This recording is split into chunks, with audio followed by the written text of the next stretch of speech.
Shalom Baracha, que Hachem vous protège, vous donne la santé, j'espère que vous avez passé une bonne fête de Kippour. Donc, ce cours de Torah, c'est à la mémoire de Alav Shalom Nissim Bissimha, Malka du Canada, et aussi pour la santé d'un bébé de 2 mois, Néorai Raphaël Ben Naomi, que Akadosh Baruch Hu lui envoie, il faut acheter les maquinations. Il y aura des bonnes nouvelles. À mes amis, cette fête de Sukkot, on l'appelle la Souka la cabane. La fête de Sukkot, on l'appelle Zman Simchatin, on l'appelle la fête de la joie. Alors, en souvenir de lorsque les Juifs ont quitté l'Égypte, il y a quelques milliers d'années, donc ils étaient dans le désert pendant 40 ans. Imaginez-vous, c'est quoi vivre 40 ans dans un désert? Imaginez-vous, c'est quoi un désert? Le désert de Sinaï. Le froid, la nuit, il fait froid. Pendant la journée, il fait très chaud, jusqu'à 40, 50 degrés de chaleur. Et il y a des enfants, des bébés, 40 ans. Ils ont vécu pendant 40 ans avec des miracles, des miracles qu'on ne peut pas imaginer. Et donc, Akadosh Baruch Hu, il a voulu que, de la même façon qu'on fait Pessah, pour se rappeler de la sortie de l'Égypte, on fait Shavuot pour se rappeler le don de la Torah que Dieu nous a donné, et on fait aussi la fête de Rosh Hashanah, fête du jugement, et ce qui est pour la fête du pardon, le grand pardon, et Hachem nous a donné la fête de Sukkot. La fête de Sukkot, c'est la fête, on l'appelle aussi Haga Asif, la fête de la récolte, parce que c'est début septembre, octobre, que la récolte commence. Les gens ils ramassent la récolte de l'année. Sukkot peut se souvenir du miracle de 40 ans. Les Juifs dans le désert, il leur manquait de rien. Jamais j'oublierai. Lorsque j'étais à Lyon, j'habitais à Lyon, et beaucoup de fois j'allais à Paris, et je voyageais toute la nuit, et on arrivait toujours vers 6 heures du matin, 5 heures, 6 heures du matin à Paris. Jamais j'oublierai des milliers de camions qui rentrent sur Paris pour apporter la marchandise, et pour quelques millions de personnes qui habitent à Paris. Et toujours je pensais, mais comment les 4-5 millions de Juifs qui étaient dans le désert, comment ils ont vécu? Quel camion pour apporter les provisions? Qu'est-ce qu'ils avaient? Ah ben, les provisions, ils venaient du ciel. Ils venaient du ciel. C'est tout, c'est quelque chose c'est la raison pourquoi on fait la fête de Sukkot. La fête de Sukkot, c'est pour se rappeler de ce miracle que pendant 40 ans, Hachem nous a donné à manger et à boire. On n'avait besoin de rien du tout. Dans un lieu où il fait très chaud, eh ben, il faisait frais. Lorsqu'il faisait froid, eh ben, c'était chaud. Comment les Juifs ils ont pu vivre avec ce miracle-là? Ben, c'est le Hesed, c'est la bonté de Akadosh Baruch Hu. Et c'est la raison pourquoi on fête la fête de Sukkot pour se rappeler de la Emouna, avoir la Emouna en Dieu, que même dans le désert, Akadosh Baruch Hu peut donner. Si tu as la foi en lui, il te donne. Hachamim ils disent, c'est le prophète qui le dit, Ko amar Hashem, Zacharti lach hezid ne'orayir, ahavat klulotayir, lechtech acharei bamidbar be'eretz ozeoa. Le prophète il dit que Hashem jamais il oubliera. Lorsque Hashem il a donné l'ordre aux Juifs de quitter l'Égypte et de traverser le désert, ils n'ont pas hésité. Ils sont partis derrière Hachem. Ils ne sont même pas préparés de provisions. Ils avaient la foi en Dieu. Ils avaient l'émouna en Dieu. Ils savaient que si Dieu, avec tout ce qu'ils ont vu en Égypte, tous les coups que Hachem a puni le Pharaon et tous ceux qui ont fait du mal au peuple juif là-bas en Égypte, alors, avec les 10 plaies, et la plus grande plaie, c'est tous les premiers-nés égyptiens ils sont morts. Alors là, les Juifs, ils étaient tous derrière Hachem. Ils ont dit à Hachem, tu veux qu'on quitte l'Égypte? On va dans le désert, on te fait confiance. Mes amis, apprendre à avoir confiance en Dieu. C'est tout. Apprendre à avoir confiance en lui. Et si tu as confiance en lui, il ne te manquera rien du tout. Tu auras tout ce que tu veux. Il faut avoir l'émouna. Il ne faut pas avoir l'émouna en cas de lorsque ça ne va pas. Et là, tu commences à prier. Surtout, il faut avoir l'émouna Hachem lorsque tout va bien. Lorsque tout va bien. Parce que beaucoup de gens, lorsque tout va bien, ils ne prient pas. Ah, j'ai tout. Et lorsqu'il y a un problème, c'est là qu'ils commencent à prier. Les Israéliens, ils ont appris en Égypte que maintenant, il leur manque rien du tout. Maintenant, ils sont bien en Égypte. Ça y est, tous ceux qui leur ont fait du mal, ils ont subi des coups, ils peuvent rester. Non. Hachem leur a dit non, il faut quitter, mais aller où? Dans le désert? Ben oui. Ils l'ont suivi. Et Hachem, jamais il oubliera ça.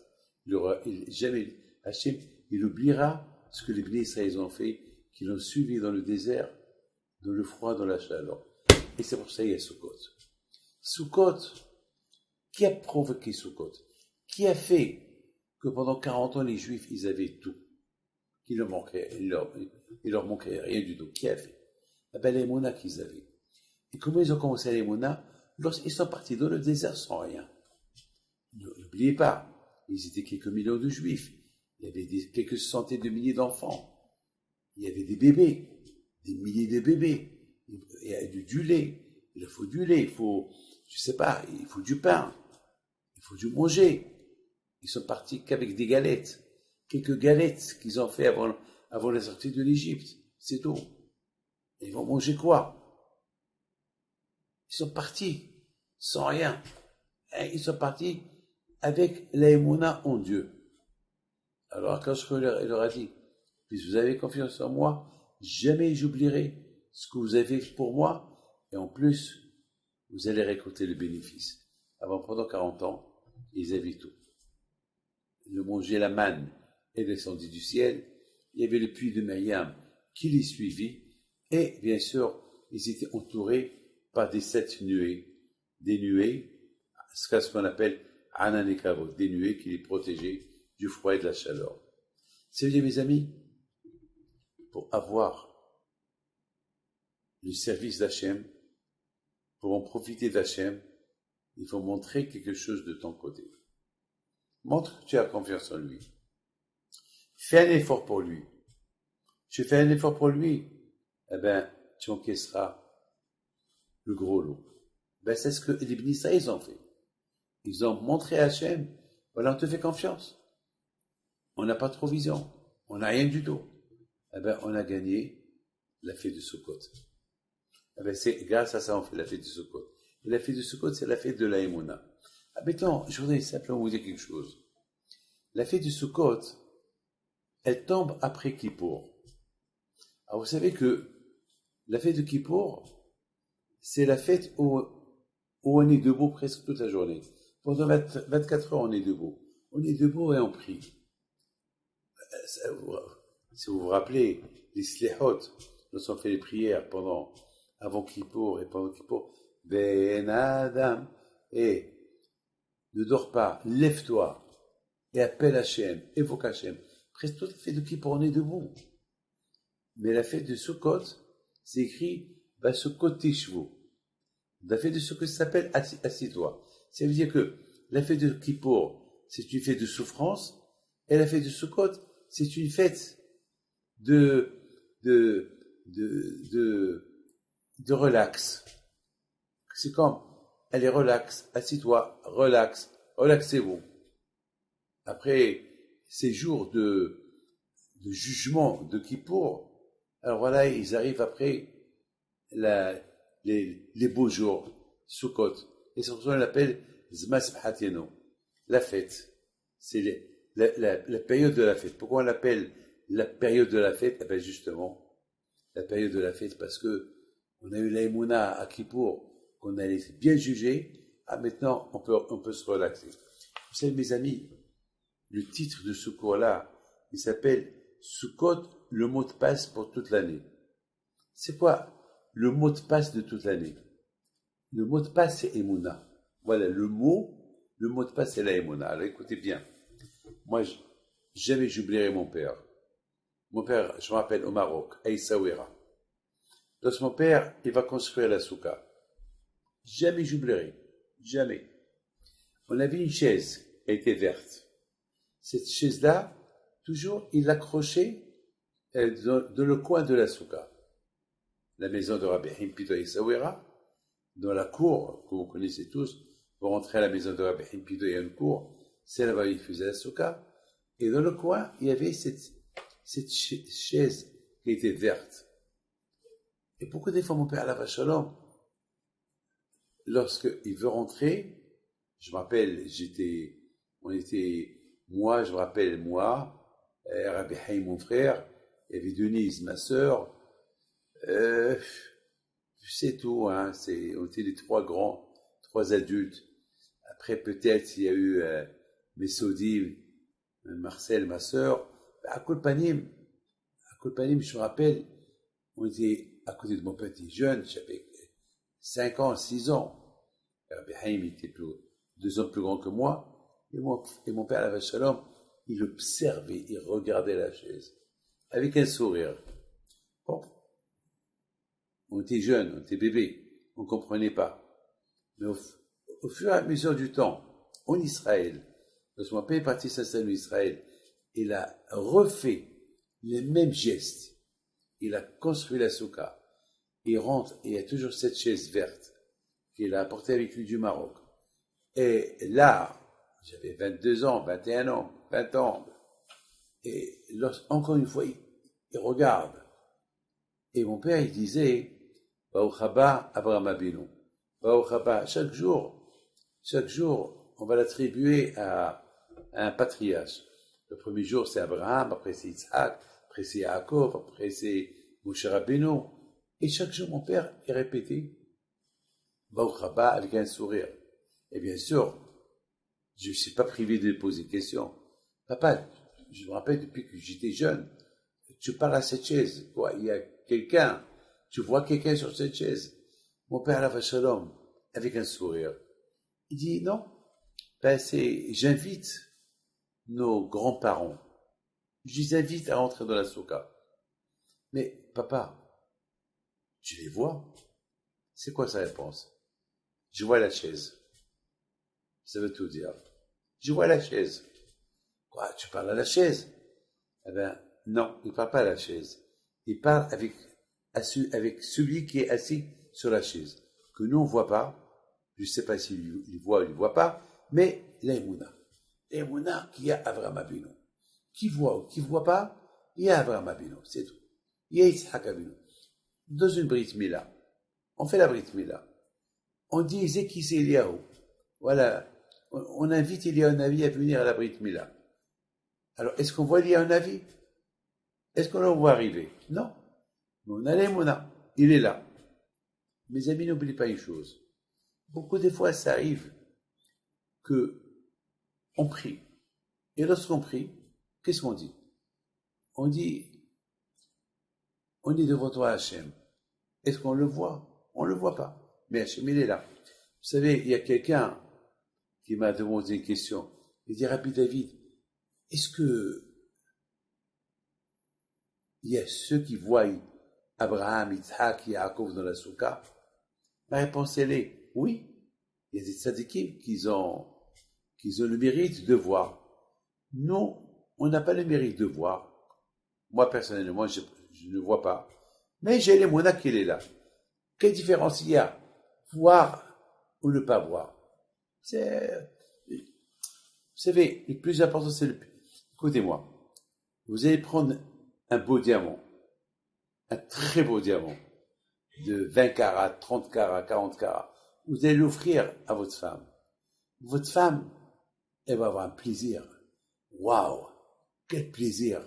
Elle voit le diamant, elle le voit. Ce plaisir-là, ça va rester combien de temps? Combien de temps? Combien de temps? Il va dire waouh, waouh, waouh, waouh. Quoi? Chaque seconde, elle va dire waouh, waouh, waouh, waouh, waouh, waouh. Non. Maximum un jour, 2 jours, 3 jours. Après, elle s'habitue. C'est tout. Eh ben, c'est pas vrai. Les tzadikim, ils ont le plaisir de faire une mitzvah tout le temps.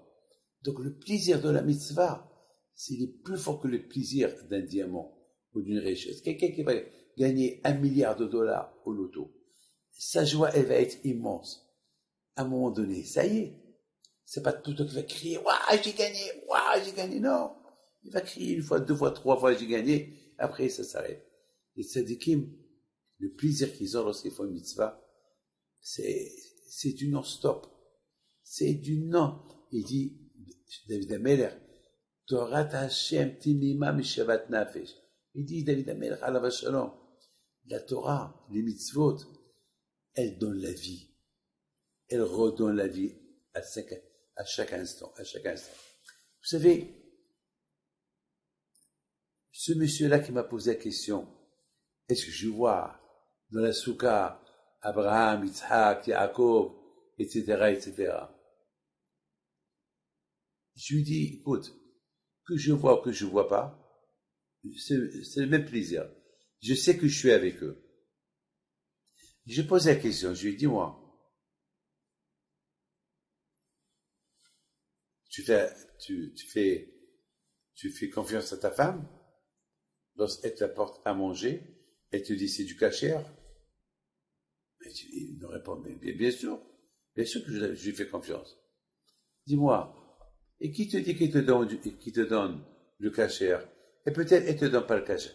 Mais non, Rabbi David, ma femme est une tzadékette. Ma femme, elle est elle craint Dieu, elle est très croyante. Elle va pas manger du taref, elle va pas manger. Et qui te dit? Qui te dit? Peut-être elle t'apporte du cochon. Elle me dit, Rabbi David, c'est pas possible. Ne me faites pas peur, ne me dis pas ça. Alors quoi, tu lui fais confiance? Je dis, bien sûr, je lui fais confiance. Dis-moi, tu crois en Dieu? Regarde, c'est Rabbi David. Quand même, vous connaissez. Comment poser cette question si je crois en Dieu? Bien sûr. Non, mais je te pose des questions. Est-ce que tu le crois? Mais bien sûr. Mais dis-moi, est-ce que tu le vois? Non, je ne le vois pas. Et je crois en lui, bien sûr. Je dis, écoute-moi. Si tu crois en Dieu, même que tu ne le vois pas, alors les tzadikim aussi sont là, ils sont là, mais tu ne les vois pas. Moi, personnellement, David Pinto, j'ai une grande émouna qui sont là. Je ne les vois pas, mais ils sont là. Mes amis, il n'y a aucune différence que je vois ou que je ne vois pas. La émouna, c'est quelque chose qui vient dans la tête. Ouvre tes yeux.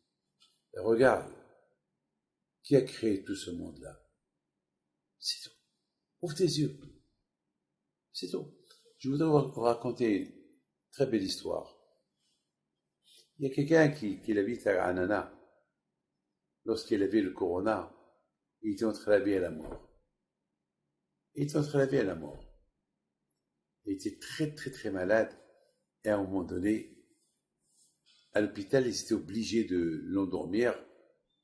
Et celui qui dort, il y a pas de chance. Dans l'état où il est parti pour un sommeil long, hein, c'est-à-dire la mort. Mais avant qu'il l'ait endormi, il a prié par le mérite de Rabbi Pinto. Il a prié. Il a prié très fort. Il a prié bon, il a endormi. Bien sûr, j'étais en contact avec la famille tout le temps. Et voilà, un jour, Baruch Hashem, on m'annonce qu'il a ouvert ses yeux. Mais dès qu'il a ouvert ses yeux, la première question qu'il a posée, la première chose, il voulait parler. Et c'était quoi sa parole? Rabbi Haim Pinto. Il a endormi avec le nom de Rabbi Haim Pinto. Il s'est réveillé avec le nom de Rabbi Haim Pinto. Alav Shalom. Lorsque, grâce à Dieu, il est revenu à lui-même, il raconte à tout le monde qu'il se voyait monter, qu'il se voyait quitter son corps, qu'il se voyait partir.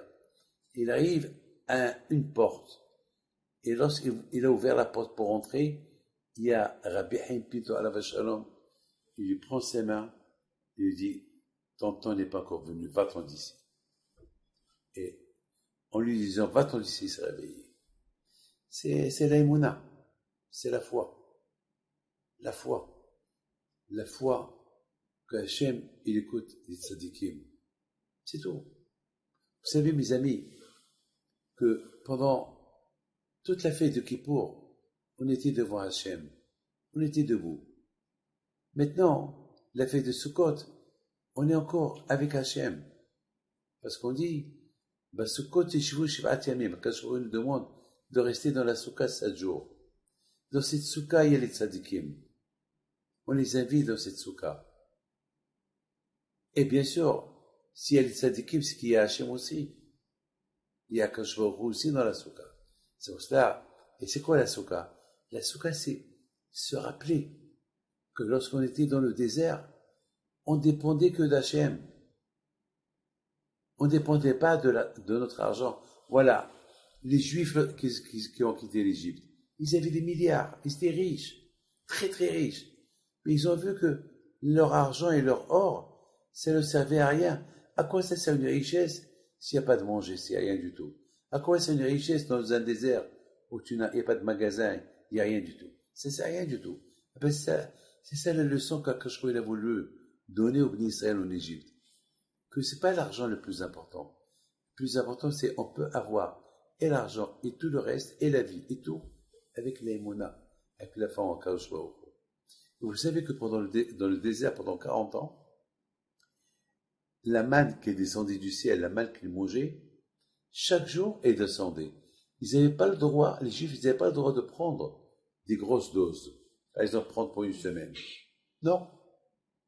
Parce que Hachem, il a voulu les entraîner à ce que prendre ce qu'il leur faut pour la journée, demain, Dieu est grand. Demain, prier pour qu'elle descende. Elle descendait alors. Mes amis, de la même façon que pendant 40 ans, dans le désert, les Juifs, ils étaient avec Hachem dans le désert, il y avait le tabernacle, il y avait la Shekhinah avec eux, et bien comme ça, aujourd'hui, dans la Soukha, il y a Hachem à l'intérieur de la Soukha. Il faut avoir la Emouna. Les amis, vous savez, le Sfat Emet, un grand tzaddik, il dit que la fête de Sukkot, c'est la fête de l'espoir. Avoir l'espoir en Dieu, le bitachon, dépendre d'Hachem. En général, on est mieux chez nous, ou pas. En général, on est mieux chez nous. Alors, le Sfat Emet, il dit, la fête de Sukkot, c'est pour que tu saches que même dehors, il y a Hachem. Que même dehors, tu es protégé. La protection n'est pas à l'intérieur de la maison, avec la porte fermée, avec des verrous. Même si tu es dehors, dans la soukha, il faut avoir l'habitachon à Akadosh Baruch Hu. L'habitachon à Akadosh Baruch Hu. L'espoir, l'émouna, que Hachem est aussi dehors, et tu surveilles de dehors. La protection, c'est pas qu'à la maison, même dehors, tu peux être protégé. Mes amis, je voudrais simplement que vous sachiez que la émouna, le mot émouna, la foi, c'est le mot de passe.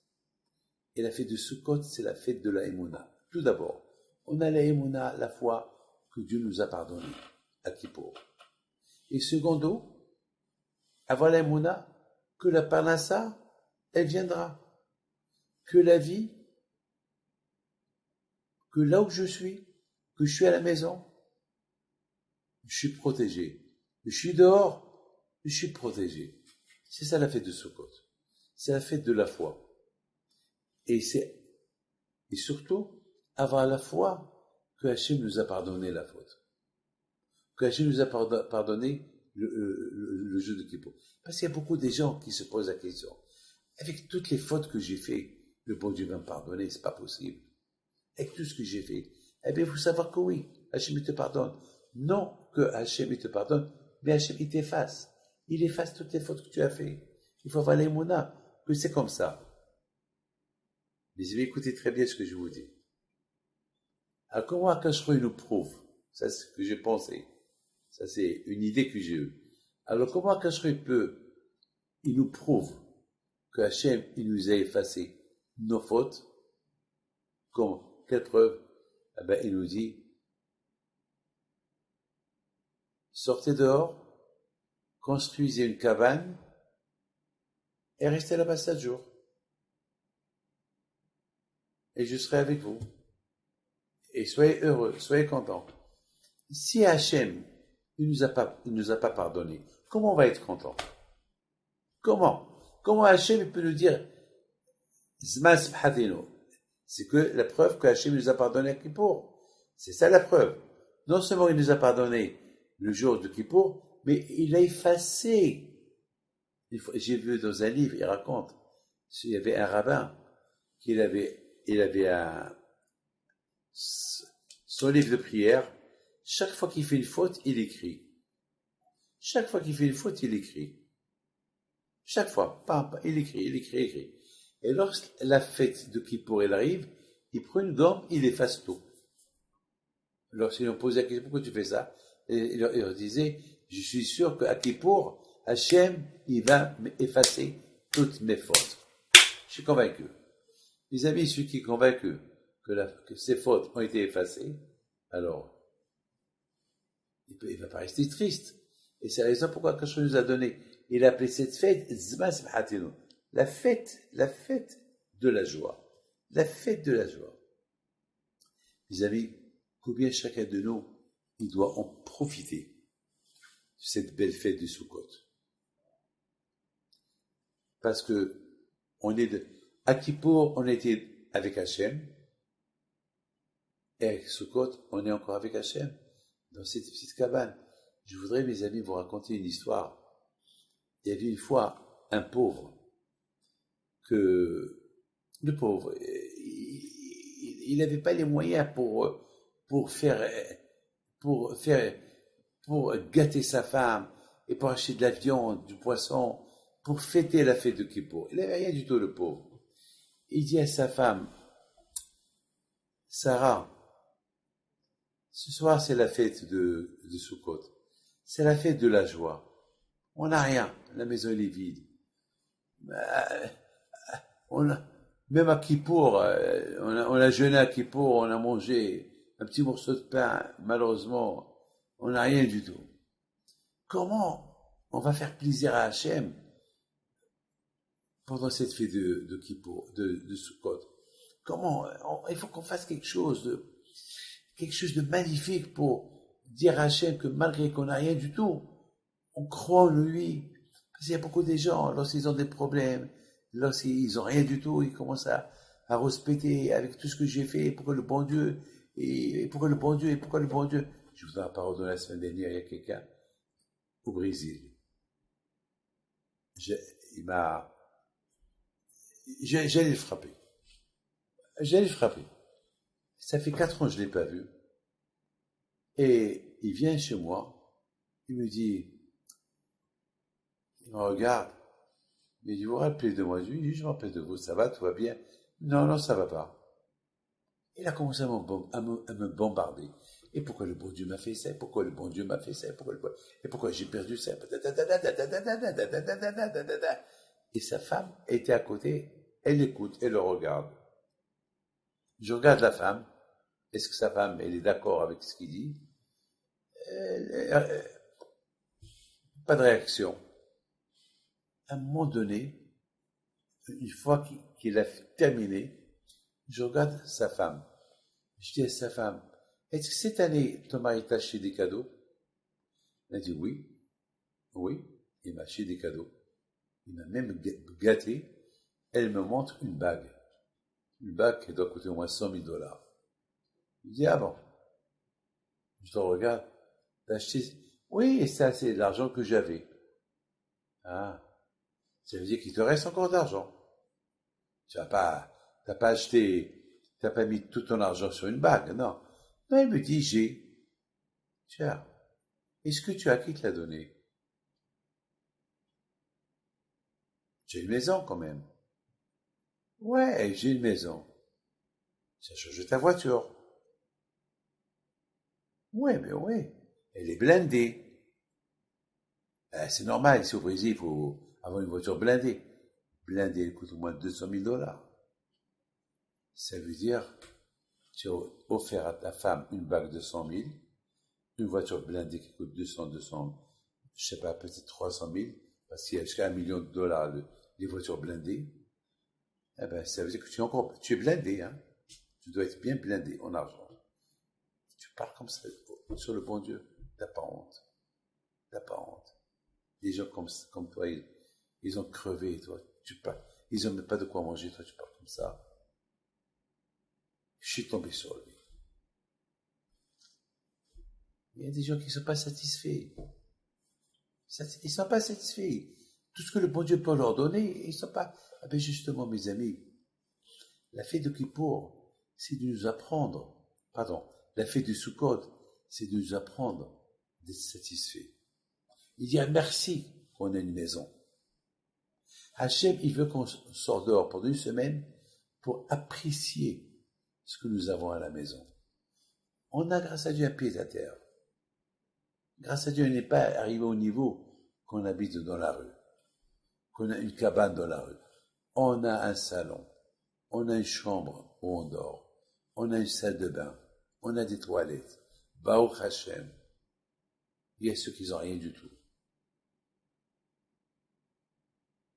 Je dis, ne me dis pas que tu... Oui, c'est vrai. Peut-être que tu n'as pas gagné l'argent comme les années précédentes, mais tu en as. Dis merci à Hachem. Mes amis, la fête de Sukkot, c'est de savoir dire merci à Hachem. Que j'ai une maison, que je suis marié, que j'ai des enfants, que j'ai une parnassa. Parce que la soukha, c'est un provisoire. La soukha, c'est une cabane qu'on construit provisoire, pour une semaine, c'est tout. Est-ce qu'on est capable de rester toute l'année dans une cabane? Non. C'est impossible.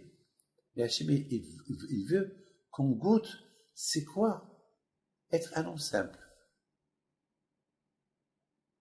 Hachem, il veut qu'on goûte que la vie, il veut se contenter de ce que nous avons.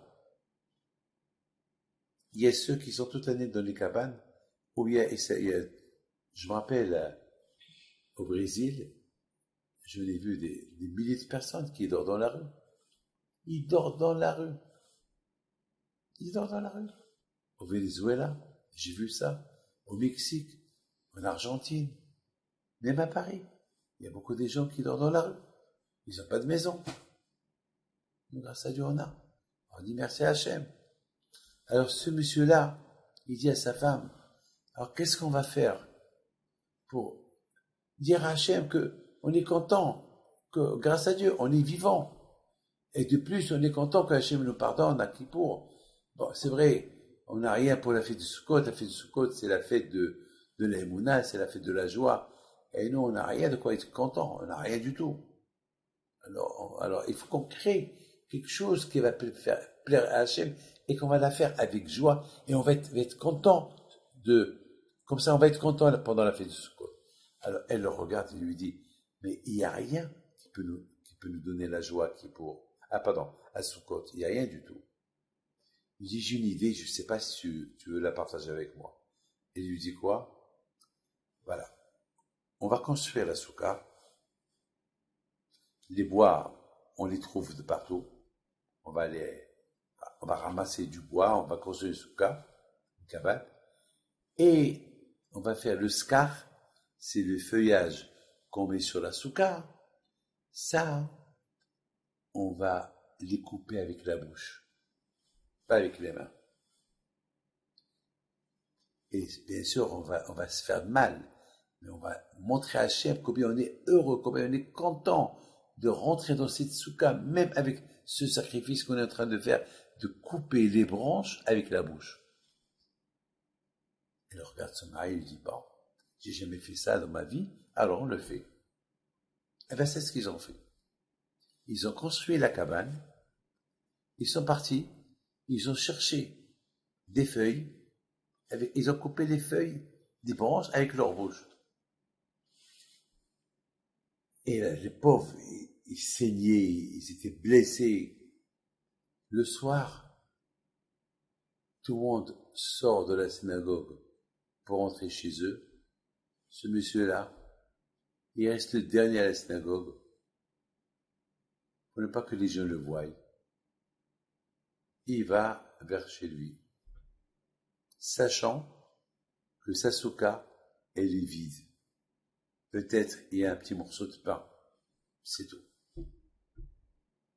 Mais le grand sadique de la ville, qu'il avait l'habitude de recevoir Abraham Abinu, Yitzhak Abinu, Yaakov Abinu, chaque année, il arrive à la synagogue avec tous ses élèves, il voit que Abraham Abinu n'est pas là. Il voit sa souka, très grande, très belle, mais il manque quelque chose, il n'y a pas la lumière de la fête, il manque quelque chose. Il se pose la question, qu'est-ce qui se passe? Il s'assoit, il était déçu, il n'était pas heureux, il n'était pas content. Il s'endort, il rêve Eliyahu Hanavi. Il lui dit, tu es triste parce qu'Abraham Abinu n'est pas avec toi dans la souka. Abraham Abinu, il est chez le pauvre. Il lui a raconté toute l'histoire. Un pauvre qui a construit sa souka, il a coupé le feuillage, les feuilles avec sa bouche, lui, sa femme, et ça a fait un grand bruit dans le ciel, jusqu'à qu'ils ont décidé dans le ciel qu'on envoie Abraham Abinu en personne, avec ses enfants, dans sa souka. Alors, le sadique se réveille, il voit tous ses élèves autour, il leur a dit, venez, on va aller chez tel et tel. Abraham Abinu, il est chez lui. Prenez le manger. Ils ont pris le manger. Ils sont tous partis chez le pauvre. Le pauvre qui voit tout ce monde arriver, il n'a pas compris. Et il a dit au pauvre, le rabbin a dit au pauvre, qu'est-ce que tu as Abraham Abinu chez toi à la maison?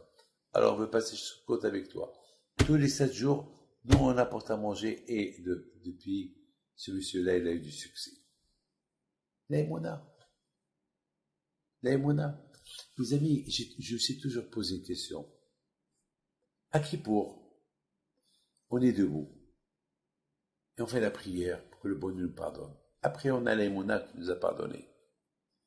Écoutez bien, a priori, après 24 heures de souffrance de Kippour, le bon Dieu devait nous gâter, ou pas? Le bon Dieu devait nous donner une fête qu'on reste chez nous, ou pas? Une fête qu'on reste chez nous. Pourquoi il nous donne une fête de souffrance, qu'on sort de chez nous pour aller à la souka? Jamais j'oublierai une fois à Lyon, le premier jour de Sukkot, il pleuvait à torrent. Et la pluie, elle s'est arrêtée à 2 heures du matin. Jusqu'à 2 heures du matin, on attendait pour que la pluie, elle s'arrête pour qu'on mange un petit morceau de pain dans la souka. Regardez combien des gens ils souffrent pour aller jusqu'à la souka, monter 4 étages, descendre, prendre la vaisselle, aller à la souka pour manger là-bas à la souka. C'est souffrant. C'est souffrant quand même. Je me rappelle en Angleterre, à la Yeshiva en Angleterre, il faisait froid. Et le Baal Habayit, il dormait dans la souka. Donc, j'étais obligé de dormir avec lui dans la souka. Et vous savez, lui, il ronflait. Oh là là. Alors, j'ai pas dormi une semaine. Une semaine, j'ai pas dormi. Il ronflait. La souka, elle tremblait. Tremblement de terre. Tremblement de terre, Saouira. C'est ce qui s'est passé il y a 2 semaines. Pourquoi Hachem nous a donné, pourquoi il nous a pas donné une fête de joie, des grands tracts? Pourquoi la fête de Sukkot, une fête? Bon, c'est vrai, c'est la fête d'Aïmouna, très bien. D'accord, mais quand même, pourquoi on a été stressé pendant tout le mois de Elul, on a fait l'Isler, après ce Rosh Hashanah, après les 10 jours de Rosh Hashanah Kippour, après la peur de Kippour, et après il nous donne une fête, et il nous dit, soyez heureux, soyez contents. Attends, quand même. C'est une question que je me suis posée. Mes amis, la réponse elle est, il ne faut pas se poser des questions. C'est ça la réponse. La réponse, si tu crois en Dieu, fais-lui confiance. Hachem, il t'éduque. Hachem, c'est un éducateur. Et il nous éduque. Ils veulent. Hachem, j'ai vu dans un livre qui dit quelque chose de magnifique. Il dit que, à Kippour, on ne sait pas dans quel livre on a été écrit. De la vie, je ne sais pas quel livre. Où est-ce qu'on va être riche, on va être pauvre, on va vivre, on va mourir, on va quoi, on ne sait pas. À Kippour, c'est le suspense total, on ne sait pas. Kippour, le fait de Kippour, tout est tracé déjà à Kippour. On ne sait pas ce qui va se passer à Kippour. Mais, Hachem nous a donné la fête de Sukkot. C'est l'exil de la maison à la Souka. Et dans ce livre-là, il dit que l'exil, elle fait pardonner la mort. Ouais. C'est Hach Shalom. Il doit nous arriver quelque chose avec l'exil de la maison à la Souka, et on dort dehors, et on mange dehors. Eh ben, c'est la Gezerah, le décret est annulé. C'est l'une des réponses. Mais mes amis, d'après ce que je viens de vous dire, on comprend. La fête de Sukkot, c'est la fête de l'Aïmouna. C'est pas à nous de se poser des questions. Hachem, il veut que ce soit comme ça, c'est comme ça. Vous savez, mes amis, je termine. Beaucoup de fois, ça arrive. On demande à Hachem, Hachem, donne-moi, donne-moi, donne-moi. Hachem n'est pas obligé de nous donner, hein. Mettez ça dans la tête. Il n'est pas obligé de nous donner. Ton père, plus ou moins, tu l'obliges à te donner. Mais Hachem, il te donne selon ce que tu vaux. Mais si tu ne vaux rien, pourquoi tu veux qu'il te donne? Mais Akash Baruch Hu, il te donne quand même. Même qu'il ne te doit rien, il te donne. Hachem, il sait ce qu'il fait. Hachem, il sait ce qu'il fait. Mes amis, cette fête de Sukkot, on l'appelle Zman Simchatenu. Dans cette fête de Sukkot, on achète un lulav, si vous ne l'avez pas, achetez-le. Et le etrog, lulav, qui représente la colonne vertébrale, le etrog, qui représente le cœur, le hadas, qui représente les yeux, la araba, qui représente les lèvres. Ça veut dire que pendant la fête de Sukkot, après la fête de Kippour, à Kippour, on a fait pénitence, on a demandé pardon, on a la émouna que le beau Dieu nous a pardonné, tout est bien. Maintenant, on s'engage. À Sukkot, on s'engage à servir Hachem avec notre corps, avec notre cœur. On va bien prier avec la bouche. On va faire attention avec les yeux, ne pas voir ce qu'il ne faut pas voir. C'est ça la fête de Sukkot. Et servir Hachem dans la joie. Vous savez que la fête de Sukkot, c'est aussi la fête de l'eau. Pourquoi la fête de l'eau? Parce que c'est Sukkot compris pour l'eau. Pour qu'Hachem nous donne la pluie. Pour qu'on a l'abondance. Qu'on a la parnassa. Mes amis, c'est ça. Et une fois qu'on a été pardonné à Kippour, et que on s'est rempli de Imouna en Dieu, et qu'on a confiance en Dieu, et à la maison, et dehors, et que on ne se pose pas de questions, alors maintenant, on passe à la chose la plus importante pour laquelle on est là, c'est la Torah. Simchat Torah. Simchat Torah. Et c'est comme ça qu'on termine cette belle fête de Tishrei avec Simchat Torah. C'est-à-dire, la clôture, c'est la Torah. C'est-à-dire, maintenant, on tourne la page, puisqu'on a été pardonné, puisqu'on a l'émouna en Dieu, et puisque maintenant, on a une foi aveugle en lui, on ne se pose pas de questions. Alors là, le but, c'est quoi le but? C'est la Torah. Faire Torah, faire le mitzvot. Les amis, le bon Dieu vous protège, qu'Akadosh Baruch Hu vous donne la santé, la joie. N'oubliez pas que la fête de Sukkot, c'est la fête de la Emouna, c'est la fête de Matan Torah, Simchat Torah, et bien sûr la fête du pardon. Dans la fête de Sukkot, il y a tout, parce qu'il y a Hoshana Rabbah dans la fête de Sukkot. Donc, Hoshana Rabbah, c'est comme Kippour. Donc, ça veut dire que cette fête de Sukkot, il y a un tout, et le pardon, et la joie, et la Torah, et tout, et la Emouna, et la foi, et tout dans cette fête-là. C'est la raison pourquoi, avec les Hachem, il y a beaucoup de brachot dans cette fête-là. Alors, étant donné que nous sommes à la veille des fêtes, alors aujourd'hui, et à l'époque, lorsqu'on avait le Beit HaMikdash, on allait au Yerushalayim, au Beit HaMikdash, 3 fois dans l'année, et à Pesach et à Shavuot et à Sukkot. Maintenant, on va vous prendre en direct au Kotel. Le Kotel, c'est le Beit HaMikdash. Voilà, vous êtes en direct. Voilà, en direct. Ça va, il n'y a pas le gros monde qu'il y avait pendant le mois de Elul. Vous savez combien de gens ils étaient là au Kotel pendant ce mois-là? 2 millions de personnes. 2 millions de personnes il y avait pendant un mois. C'est incroyable.